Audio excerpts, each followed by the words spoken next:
قل أوحي إلي أنه استمع نفر من الجن فقالوا إنا سمعنا قرآنا عجبا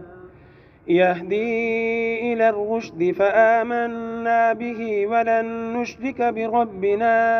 أحدا وأنه تعالى جد ربنا ما اتخذ صاحبة ولا ولدا وأنه كان يقول سفيهنا على الله شططا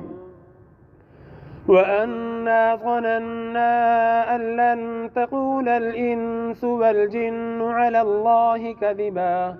وأنه كان رجال من الإنس يعوذون برجال من الجن فزادوهم رهقا وأنهم ظنوا كما ظننتم أن لن يبعث الله أحدا وأنا لمسنا السماء فوجدناها ملئت حرسا شديدا وشهبا وأنا كنا نقعد منها مقاعد للسمع فمن يستمع الآن يجد له شهابا رصدا وأنا لا ندري أشر أريد بمن في الأرض أم أراد بهم ربهم رشدا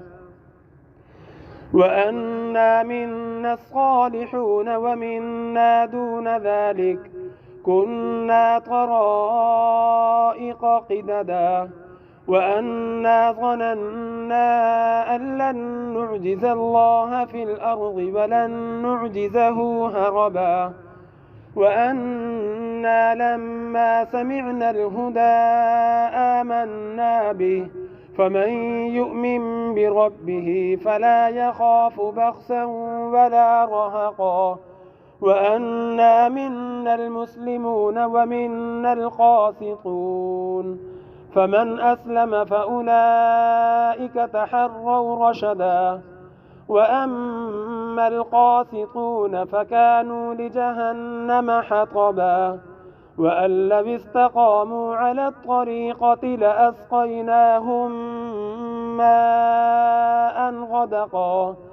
لنفتنهم فيه ومن يعرض عن ذكر ربه يسلكه عذابا صعدا وأن المساجد لله فلا تدعوا مع الله أحدا وأنه لما قام عبد الله يدعوه كادوا يكونون عليه لبدا قل إنما أدعو ربي ولا أشرك به أحدا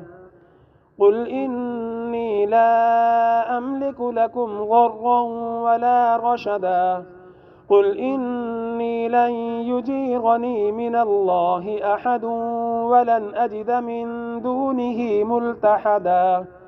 إلا بلاغا من الله ورسالاته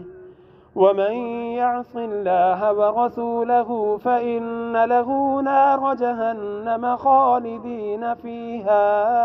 أبدا حتى إذا رأوا ما يوعدون فسيعلمون من أضعف ناصرا وأقل عددا قل إن أدري أقريب ما توعدون أم يجعل له ربي أمدا عالم الغيب فلا يظهر على غيبه أحدا إلا من ارتضى من رسول